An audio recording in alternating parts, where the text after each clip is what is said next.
하나님의 말씀 에베소서 6장 1절부터 4절 말씀입니다.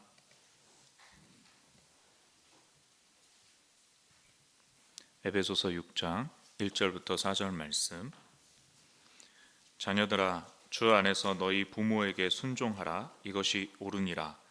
내 아버지와 어머니를 공경하라. 이것은 약속이 있는 첫 계명이니 이로써 내가 잘되고 땅에서 장수하리라.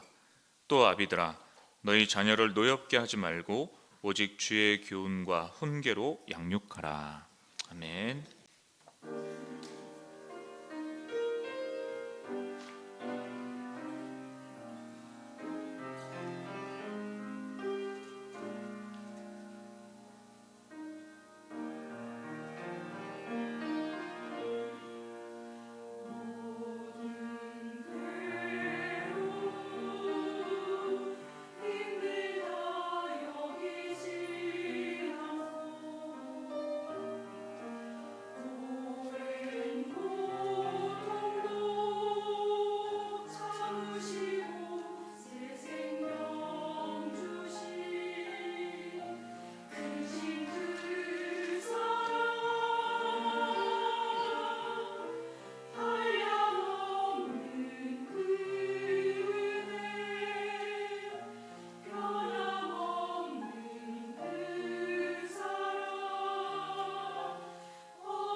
오늘 공경받고 양육하는 부모에 대해서 말씀을 나누겠습니다. 아시는 것처럼 매년 5월 8일에 어버이날로 기념이 되고 있습니다. 우리 사회에서 1953년도에 처음으로 어머니 날로, 그때는 아직 국가 기념일은 아니었습니다. 그래 기념이 되었는데, 그 후에 이제 아버지들이 왜 우리나라는 없느냐, 그래서 1973년에 아예 어버이라는 옛날 말을 사용해서 어버이날로 변경이 됐습니다. 중국의 고전인 시경에 이런 말이 나옵니다. 아버지 날을 낳으시고 어머니 날을 기르시니, 그런 말이 나옵니다. 예전 동양에서는 아버지가 낳고 어머니가 기른다고 그렇게 했습니다. 부정모혈이란 말도 있죠. 아버지 정기와 어머니의 피란 뜻으로 자식은 부모의 정신과 육체를 물려받았다, 그렇게 말을 합니다. 성경에서 우리 하나님께서 인간 세대를 통해서 이어가기를 원하는 것도 이와 유사하게 두 가지 요점이 있습니다.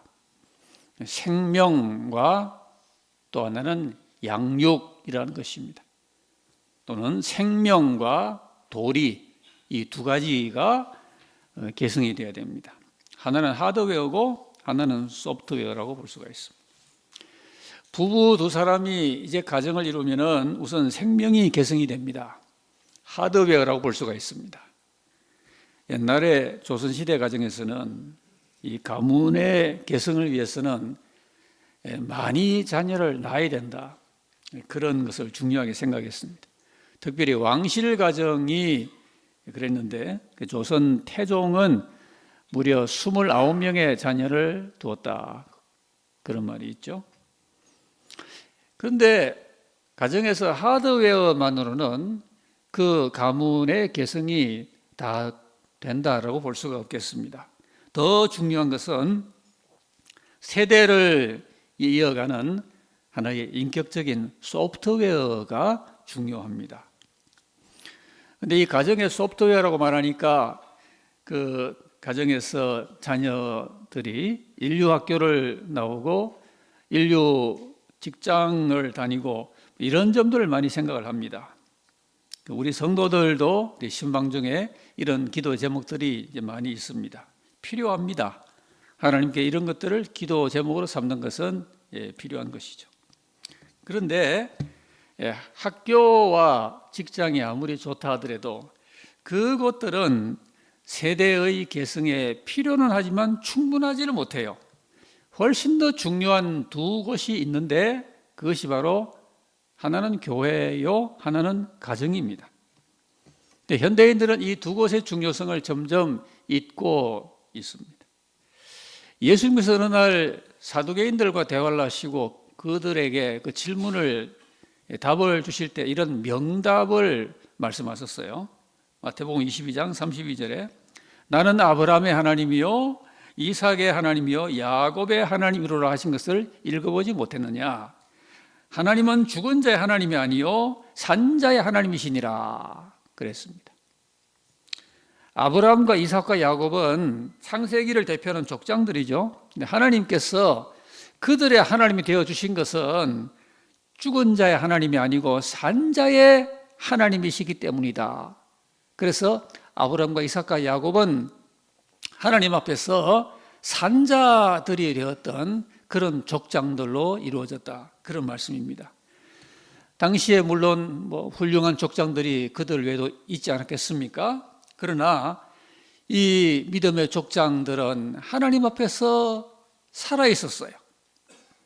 아브라함 가문은 특별히 왕족의 가문도 아니고 무슨 세상의 명문을 그런 가문을 이룬 것은 아니었지만은 하나님 앞에서 조부모, 부모, 그 다음에 그 후손 세대까지 산자들로 계승이 이루어져 왔기 때문이라는 것입니다. 우리 가정의 달 맞을 때 참 화두는 이것입니다. 오늘 우리 가정이 하나님 앞에서 살아있는가? 우리 가정의 세대들이 이렇게 이어오고 있는데 과연 모두가 다 살아있는가라는 점입니다. 어느 목사님이 어렸을 때의 그 가정사입니다. 그 할아버지가 이제 돌아가서 가족에서 장례식이 있었는데 그 장례식 때 모두가 다 절을 하는데 유독 한 아이가 절을 안 했습니다. 그러다 보니까 어른들 눈에 미움을 받고 욕도 많이 먹었습니다. 특별히 그 손주를 누구보다 사랑해주는 분이 그 할머니였는데 그 할머니가 마음이 섭섭했어요. 그래서 너는 내가 죽은 다음에 그렇게 또 절을 안 할 거지. 그렇게 섭섭한 마음을 표했습니다. 그러니까 그 아이가 할머니한테 할머니 돌아가신 분에게 절하면은 알아요 몰라요 이렇게 물어봅니다. 그러니까 버럭 소리 지르면서 할머니가 죽은 사람이 어떻게 알아?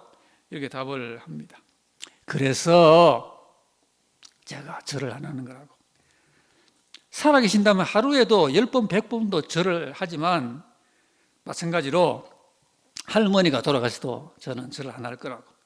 만약 할머니께서 그 일 때문에 섭섭하시다면 저는 할머니 살아계실 때에 열심히 절할 테니까 미리 절 받으세요 그러면서 그 자리에서 큰 절을 올렸습니다. 그리고 그 다음 날부터 학교에 갈 때 아침에 일찍 일어나서 할머니 방부터 들려가지고 할머니 미리 절 받으세요 그러면서 큰 절을 올립니다. 이렇게 매일매일 그 자기 할머니한테 절을 하고 등교를 하고 이렇게 몇 달째 계속을 하다 보니까 할머니가 어느 날 성령의 감동을 받았는지 손자를 보고 그만해라 됐다 나도 예수 믿을란다 그런 가정에 놀라운 복음화의 역사가 있었다고 하는 것입니다.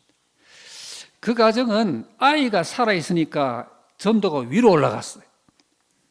여러분 한 가정에 어느 세대라도 강력한 산자가 있으면은 온 가정이 복음화 될 수 있습니다. 사도행전 16장에 주 예수를 믿으라 그리하면 너와 내 집이 구원을 받으리라 그랬습니다. 그러니까 아브라함 가정은 자기도 살아있고 이삭도 살아있고 야곱도 살아있고 요셉 또 그 후에 에브라임 이런 세대까지 이 산자의 가정으로 그렇게 이루어져 나간 모습이 참 얼마나 의의 깊고 하나님 앞에 복된 모습인지 모릅니다. 가정에서 축복된 세대로 계승이 되기 위해서 성경이 말하는 가정의 3대 가보가 있습니다. 하나님 말씀이 보증하는 이 가정의 기둥들이 잘 가정과 세대를 떠받치면은 우리 가정은 산자들로 세대가 잘 계승이 될 수가 있는 것입니다. 첫 번째로 가정에 있어야 될 그 첫째 가보는 가정의 기본적인 의라는 것이 그것입니다. 이 오를 의자, 가정에 의가 있어야 됩니다. 언제부터인지 세상에 옳고 그름은 나중 문제가 되고 손익 같은 것이 더 큰 소리를 바라는 이런 시대가 되고 있죠. 당장에 중요한 것은 눈앞에 내 이익이다. 의의라는 것은 그 나중 문제다. 이런 사고방식이 점점 현대인들의 마음을 채우고 있습니다. 18세기에 영국의 벤담이라는 사람은 이런 말을 합니다. 인생 딴 거 없다. 최대 다수의 최대 행복이 제일이다. 그런 말을 소위 그 공리주의라 그러죠. 근데 같은 공리주의자라도 미일이라는 사람은 말을 조금 달리합니다. 깊이가 있습니다. 많은 행복이나 쾌락이 다가 아니다. 개인에게는 지성과 도덕이 중요하고 사회는 정의로워야 된다. 그런 의미 있는 말을 남겼습니다. 오늘 본문 1절 말씀에 내 자녀가 부모에게 순종을 하여라. 이것이 옳으니라 그랬습니다. 원문에 의하면은 부모에게 순종하라 하고선 그 사이에 왜냐면이란 말이 들어있어요. 오늘 이 부모에게 순종을 하는 게 좋다. 부모에게 잘 해드리라 이런 가르침은 많아요. 그런데 왜 그렇게 해야 되는 것인지 이유와 확신이 또 중요합니다. 공자라는 분은 이런 말을 하죠. 효는 하늘의 법이며 땅의 도리이다. 사람이 마땅히 행해야 될 바이다. 이런 또 의미 있는 말을 합니다. 옳다라는 말입니다. 옳다라는 말은 하나님의 표준이고 인간의 기준으로 판단했을 때 올바르다. 하나의 절대적인 성질을 갖고 있는 뜻입니다. 여러분, 성경은 이면에 단도직입적으로 말합니다. 부모에게 순종해야 된다. 왜요? 그 이유는 그것이 옳기 때문이란 말이에요. 뭐 옳다는데 다른 할 말이 없어요. 현대 사회가 오늘 이렇게 굴곡지게 된 것은 옳고 그런 것을 잘 모르고 알아도 옳은 것을 잘 행하지 않기 때문입니다. 오늘 하나님 말씀은 우리에게 늘 옳은 것이 무엇인지를 가르쳐 주고 있습니다. 그러나 문제는 우리가 옳은 것을 배운 대로 얼마나 잘 행하느냐, 이것이 더욱더 중요할 것입니다. 오늘 믿는 가정에서 그 집에 딱 들어가면은 거기에 하나님의 의가 드러나고 있어야 됩니다. 이 집에는 하나님의 법도가 있구나, 하나님의 그 옳음이 실현되고 있구나, 이런 느낌이 들 수 있어야 되겠습니다. 하나님은 이 세상에 자녀가 태어날 때 그 태어난 자녀를 1차적으로 누구의 권위에 두시는 거 아니? 부모의 권위에다가 두십니다. 그러니까 자녀에게는 하나님 다음으로 제일 높은 존재가 부모예요. 옛날에 왕들도 자기 부모는 의전상 자기보다 더 높게 예우를 했습니다. 그렇기 때문에 이런 부모라고 하는 그런 분에게 가정에서 자녀는 순종을 배우면서 또는 이루어 나가야 될 순종의 학교가 가정입니다.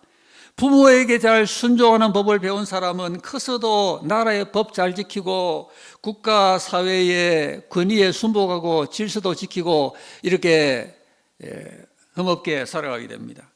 그런데 가정에서 순종을 충분히 배우지 못하면은 평생을 배움과 순종이 없는 불량한 사람이 될 수가 있어요.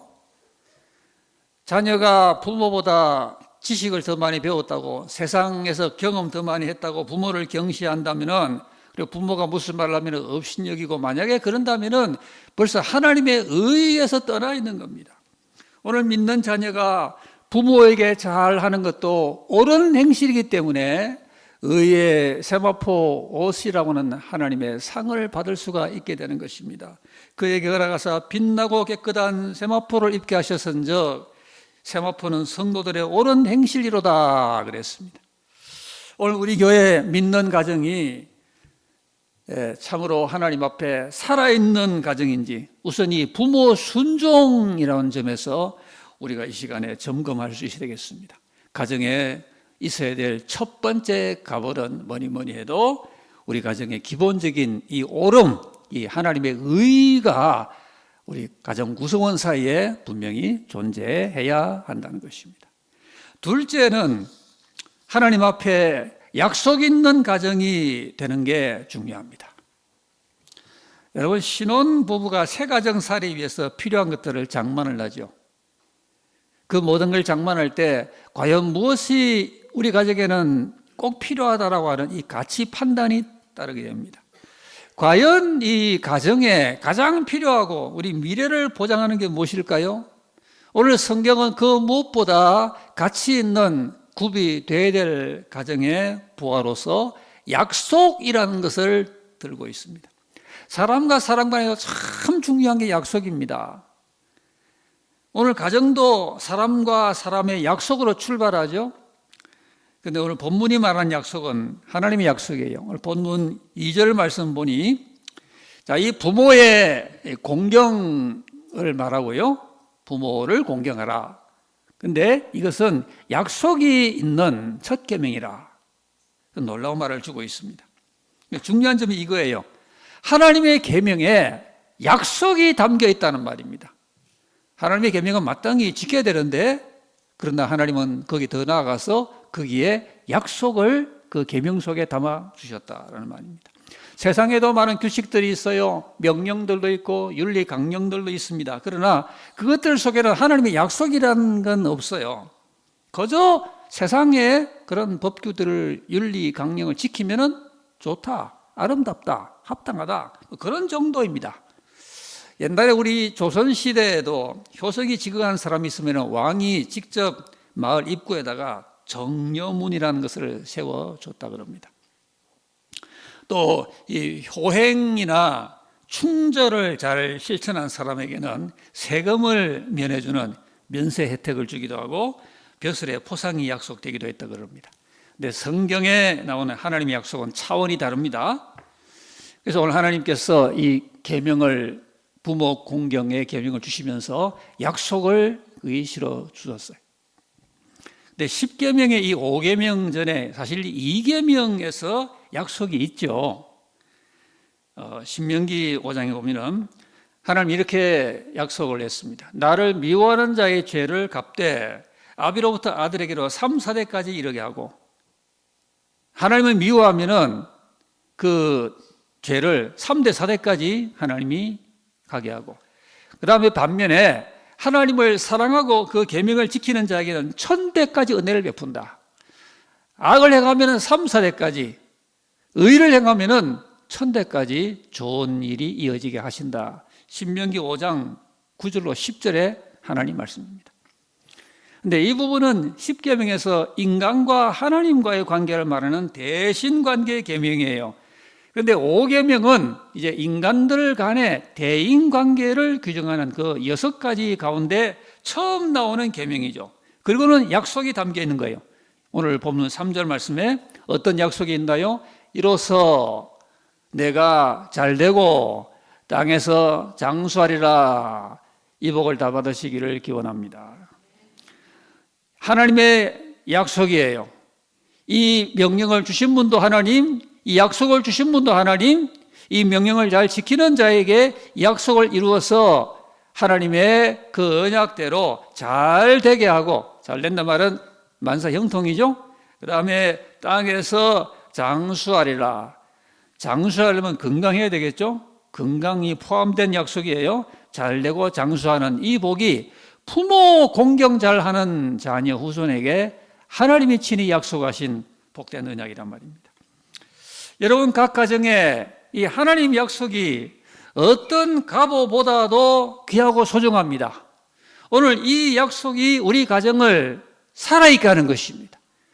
약속이 없으면은 마음속에 아무런 앞을 향한 나아갈 표대도 없고 비전도 없기 때문에 식구들이 제 마음대로 살아갈 수가 있어요. 그러나 그 가정을 하나님의 살아있는 언약의 말씀이 주장하게 되면은 그 약속을 바라보고 모든 식구가 한 방향으로 복되게 갈 수가 있는 것입니다.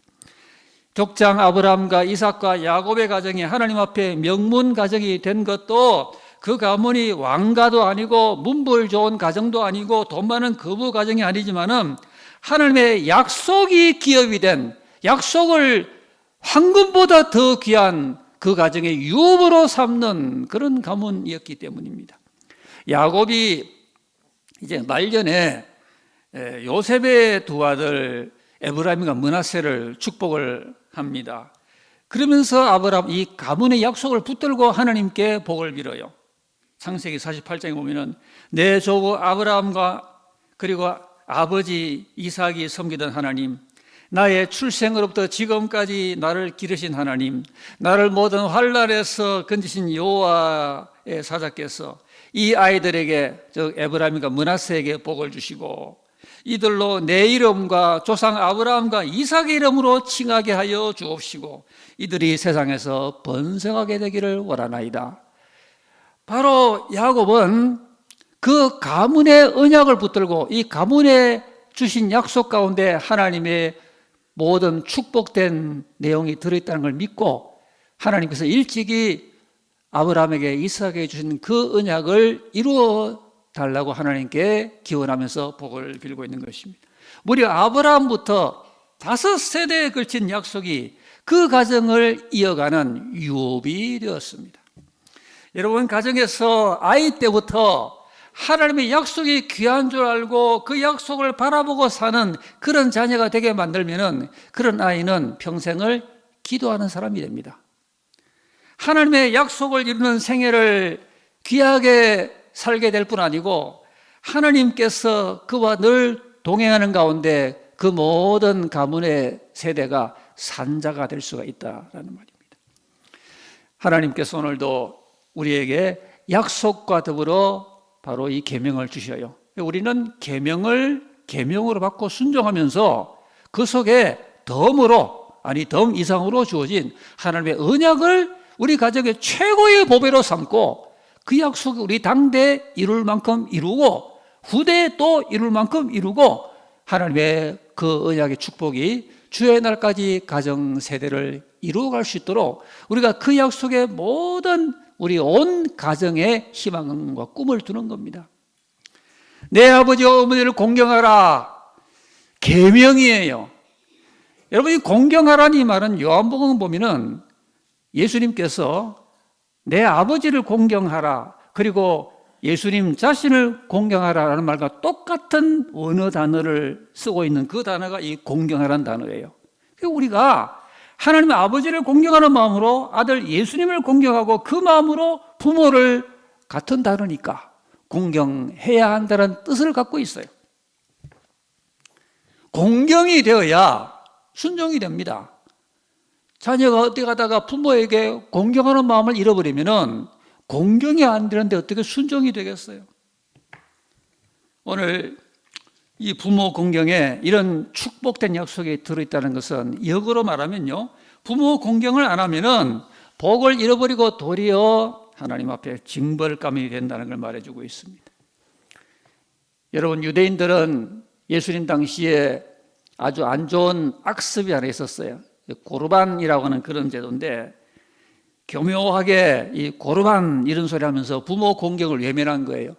자기가 부모에게 마땅히 할 일을 나는 하나님께 하면 됐다. 그래, 고르반이라고 외치면은 이제 그만 잘 모든 걸 했다라고 그렇게 아주 좋지 않은 폐습을 그들은 자행하고 있었던 것입니다. 사람이 자기 부모에게 공경할 일을 제대로 안 하면서 나는 하나님께 다 했다, 나는 교회 와서 다 한다, 그렇게 하면 안 됩니다. 그건 하나의 자기 기만인 것입니다. 주님은 너희가 너희의 전통으로 하나님 말씀을 피하지 말아라, 그렇게 말씀하십니다. 여러분, 오늘 우리 시대에 하나님의 빛으로 비추임 받으면서 이 역행하는 그런 모습이 있다면 교정을 해나가야 되겠습니다. 오늘 보면은 우리 한국 사회에서 부모나 어른들은 참 가정에서 실로 후손들을 위하여 무한 봉사를 합니다. 아마도 전 세계에서 자녀 후손들에게 잘하는 그런 면에서는 아마 1등할 거예요. 너무 지극정성으로 자녀에게 잘하고 그것도 모자라서 손자녀에까지 잘합니다. 여러분, 부모는 자녀를 웬만큼 돌보고 키웠으면은 이제 그들에게 부모 공경심과 함께 자립심을 갖도록 해줘야 됩니다. 그렇게 하고서는 부모 세대는 언제까지나 자녀 후손만 바라볼 것이 아니라 이제 여생 동안에 그 무한 봉사와 헌신을 하나님께 드리도록 힘써야 될 것입니다. 이제 젊었을 때 그렇게 많은 자녀 봉사를 했으니 이제 점점 연세를 대해 갈수록 하나님 더 바라보시고 우리 하나님께 우리 모든 무한 예배, 무한 섬김, 무한 봉사를 그렇게 올리는 게 마땅하겠죠. 자녀 후손들은 자기들이 부모와 어른 공경할 모든 의무를 국가와 사회 복지 시스템에서 다 한다, 이렇게 생각을 해도 안 되는 것입니다. 국가와 사회 시스템이 할 일이 따로 있고 자녀 후손이 가정에서 자기 부모와 어른들을 공경할 일이 또 따로 있는 것입니다. 오늘 하나님의 축복은 우리 자녀 후손이 부모 공경하는 그런 가정에 오늘도 약속대로 임하고 있다는 걸 우리가 믿어야 됩니다. 하나님 앞에서 부모 공경 잘하는 그런 후손들은 하나님이 책임지고 땅에서 잘되고 강건하게 장수하게 그런 복을 주신다는 이 약속은 사람의 약속이 아니라 하나님의 언약임을 믿고 오늘 우리 가정들이 이 하나님의 약속에 해당되는 하나님 공경, 부모 공경, 이런 가정이 잘 되고 있는지를 늘 확인하며 복된 가정을 이루어 나가야만 되는 것입니다. 두 번째, 우리 가정의 가보는 하나님의 약속을 품고 있는 가정이 되자라는 것입니다. 가정의 세 번째 참 가보는 하나님의 교훈과 훈계가 있는 가정이에요. 세상에 태어난 그 자녀에게 1차적인 권위가 부모에게 있다, 그런 말씀 드렸죠. 그 말은 바꿔 말하면은 태어난 그 자녀를 올바르게 가르칠 1차적인 권한과 책임도 학교도 아니고 교회도 아니고 가정에 있고 부모에게 있다는 그런 의미를 말하고 있는 것입니다. 사도 바울은 가정이 배움의 현장이다, 그렇게 말을 했어요. 고린도전서 14장에 보면은 만일 무엇을 배우려거든 집에서 자기 남편에게 배울지라, 그렇게 말한 것은 가정이 진리 교육의 현장이기도 해야 된다는 말씀입니다. 여러분, 가정은 단지 안식을 얻는 자리만 아니고요, 활발한 진리 배움과 가르침이 있는 현장이 되어야 됩니다. 부모는 돈을 벌어서 자기 자녀를 위해서 교육비와 학원비를 제공하고, 자녀 훈육하는 것은 세상 교육기관이 잘 하니까 거기다가 다 맡긴다, 그렇게 해도 안 되는 것입니다. 왜냐하면 그런 것은 세속 교육은 잘할지 몰라도 진리 훈육은 하지도 않고 할 수도 없어요. 그런 면에서 교회 학교가 얼마나 중요한지 모릅니다. 그런데 교회에서 우리 아이들의 영성과 진리 교육을 위하여 시간이 부족해도 너무 시간이 부족해요. 지금 우리 학교 교육은 초등학교 1, 2학년의 경우에 법정 한 주간에 23시간을 수업을 한답니다. 고등학교는 주간에 법정 34시간을 수업을 합니다. 그런데 그것만도 아니죠. 학교 공부 말고 주간에 7, 8시간의 학원이나 또 사교육도 받습니다. 그런데 교회 학교는 어떻습니까? 전체 예배 시간 플러스 공과 공부 시간 합해도 주간 1시간 난집. 여름과 겨울에 특별 수련회를 가진다고 해도 이런 정도의 우리 자녀들 영성과 전인격적인 훈육을 한다는 것은 거의 불가능에 가까운 것입니다.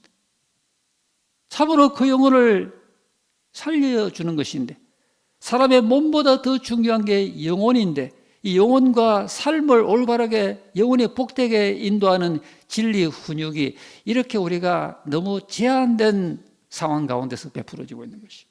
그래서 오늘 4절 말씀 보니 사도 바울은 이런 명령을 주고 있어요. 아비들아, 너희 자녀를 노엽게 하지 말고 오직 주의 교훈과 훈계로 양육하라고 했습니다.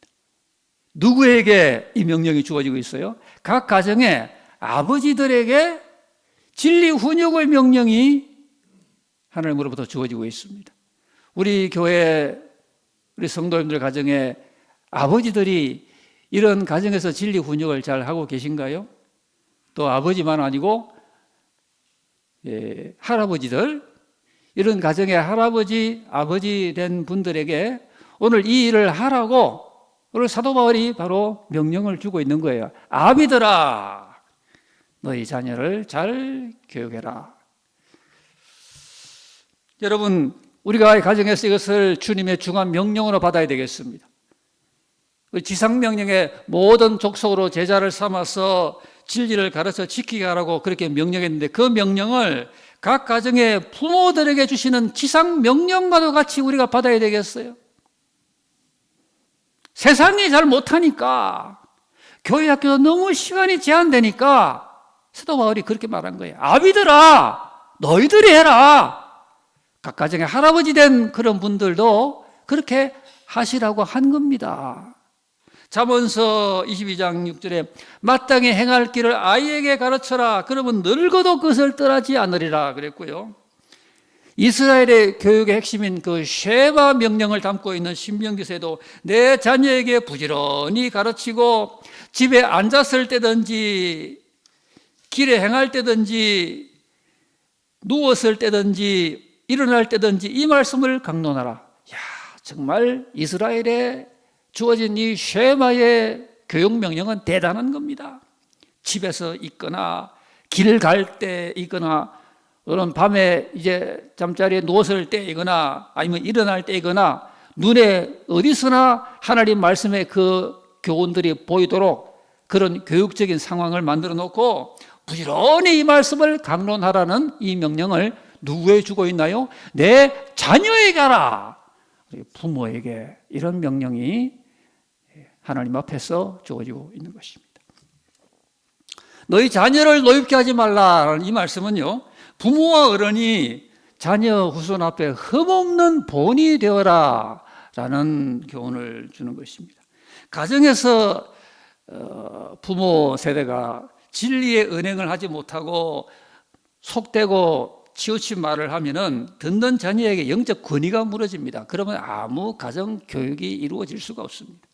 어른 세대가 자녀 후손 앞에 본이 못 되고 그들을 노엽게 하면은 그들 심성에 상처가 되고 장애가 될 수 있다는 말입니다. 여러분, 어린 세대들은요, 부모 어른 세대를 늘 쳐다보고 삽니다. 마치 스펀지가 물을 빨아들이듯이 부모의 모든 것을 하나도 빼지 않고 전부 받아들이면서 정신과 육체가 그렇게 왕성하게 자라는 그들 앞에서 부모 세대는 말 한마디를 해도 이게 교육이 되고요, 행동 하나도 그들에게 훈육이 되기 때문에 실로 무한 책임으로 무한 조심할 필요가 여기 있는 것입니다. 주의 교훈과 훈계로 양육을 잘하라 그랬죠. 여기 교훈이란 말은 훈육이란 파이데야란 훈련을 가미하는 그런 교육이라는 뜻이고요. 훈계란 말은 책망과 충고가 담겨 있는 그런 직접적인 인격적인 가르침을 뜻하고 있습니다. 주님의 교훈과 훈계라는 것은 세상 교육은 세상이 잘 하잖아요.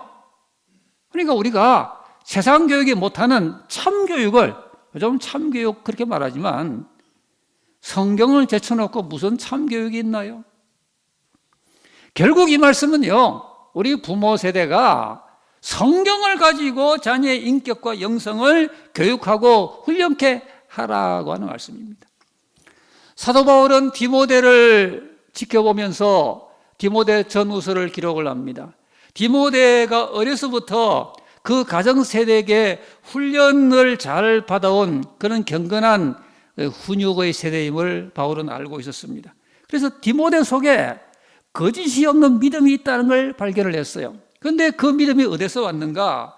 먼저 외조모 로이스와 모친 유네게 속에 그 믿음이 있었는데 그 믿음이 바로 어린 디모데에게 심어졌다는 말입니다.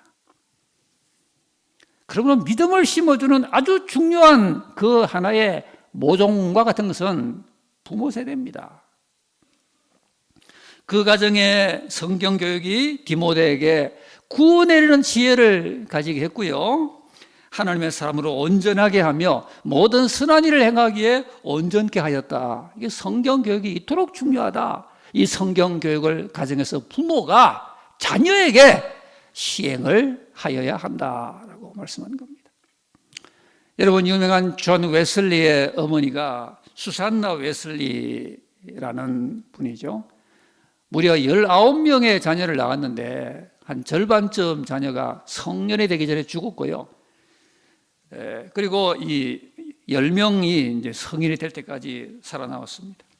그런데 그렇게 많은 자녀를 잃었지만 수산나는 낙심하지 아니하고 남은 자녀에게 경건한 어머니로 칠로 올인하였습니다. 수산나 웨슬리는 유명한 이 교육의 8가지 원칙이 있었어요. 첫 번째는 규칙적인 생활 습관을 해라. 언제나 일정하게 생활을 하도록 했습니다. 두 번째는 기도 교육입니다. 아이들이 말을 배우면 바로 주기도를 외우도록 그래 만들었습니다. 잠자기 전에 또 깨어날 때 주기도를 외우도록 그렇게 교육을 시켰습니다. 그 다음에 세 번째는 성경 교육입니다. 성경 구절과 교리 문답을 암기하도록 그렇게 시켰습니다. 네 번째는 주일 성수입니다. 주일날은 특별한 날이다. 그래서 이 특별한 예배의 날에 이것을 구분해서 철저히 그냥 예배하는 정도가 아니라 철저히 지키도록 그렇게 만들었습니다. 그 다음에 가족 기도회입니다. 모든 가족이 함께 기도하는 시간에 동참하겠습니다. 또 6번째는 정직과 순종을 강조했어요. 거짓말을 엄격히 금지하고 그리고 하나님 앞에 잘 순종했으면 칭찬해주고 상을 주었습니다. 그 다음에 7번째는 개인의 책임을 강조했습니다. 자녀들에게 각자의 소유물과 또 타인과 약속을 지키는 것이 중요하다는 것을 가르쳐 주었습니다. 그 다음 8번째는 엄격한 훈육을 시행을 했습니다. 잘못된 행동을 하면은 그냥 넘어가지 아니하고 단호하게 지도를 하고서 같은 잘못을 다시는 반복하지 않도록 그렇게 필요할 때는 엄하게 훈육을 하였던 것입니다. 이런 철학 있는 교육이 바로 존 웨슬리가 어머니 가르침을 바탕으로 후일에 영국을 살리는 감리의 운동을 하게 하였던 것이죠. 여러분, 저와 여러분은 우리 가정의 가보를 무엇으로 생각하고 거기에 많은 우리의 시간과 달란트를 투자하고 있나요? 오늘 우리 가정 가보를 멀리서 찾지 맙시다. 하나님 앞에서 오름 이 자체가 우리 가정의 가보고요. 하나님이 우리 가정의 말씀 가운데 걸어가신 하나님의 약속, 이 언약의 말씀이 우리 가정에 또한 중요한 가보이고요. 우리가 이 하나님의 언약 안에서 참으로 부모의 이 가정 훈육의 의무를 잘들 감당하셔서 주의 날까지 자손 만대 복 있는 산자의 가정 세대로 이어가기를 주의 이름으로 기원합니다.